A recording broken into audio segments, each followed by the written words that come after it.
The Legend of Dubdub. Once upon a time, Berta and Berto were tired of their old life.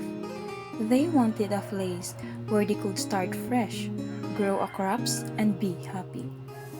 They heard about Valencia, a beautiful valley far away, where the air was fresh and the land was fertile. People said it was magical and full of peace. They packed their things and set off on a long journey, hoping for a better future. Finally, they arrived in Valencia and settled in a mountainous, remote area.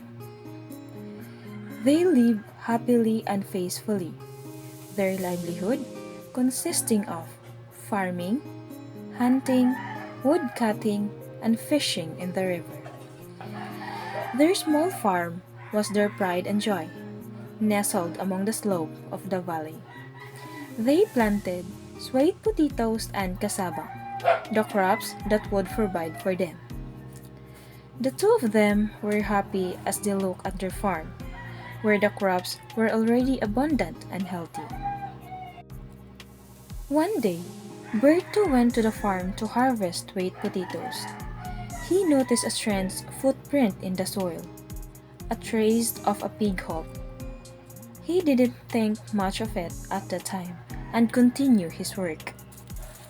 But when Berto and Berta returned to the farm together, their hearts sank. Their crops were ruined. The cassava was falling over, and the sweet potatoes were damaged, and the soil was shorn up. They soon discovered that the culprit was a wild animal called bakatin or a wild pig.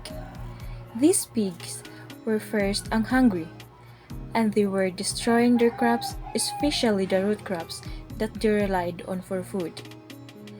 They tried to catch and kill the wild pig, but they were too quick and too many. Their leader decided to dab or burn the tall grass where the pigs were hiding. The fire killed the wild pigs, and the smell that came from resembled that of roasted pork. They realized that they could cook the wild pig in the same ways as they cook pigs. They discovered that wild pig meat was delicious. It becomes their customs to burn the tall grass to drive away the wild pigs. Over time, the term dab evolved into dubdub, which became the name of the 40th village in Valencia, Barangay Dubdub. After how many months? The farmers were happy because from then on, the wild pigs were afraid and nothing destroyed their crops anymore. They continued to plant sweet potatoes and cassava. One day, Berto went to their farm to gather cassava to make what they called budbud. This eventually became known as dubdub. The Legend of Dubdub. The story of Berta, Berto, and the wild pigs teach us that even in the face of challenges, resourcefulness and adaptability can lead to new possibilities.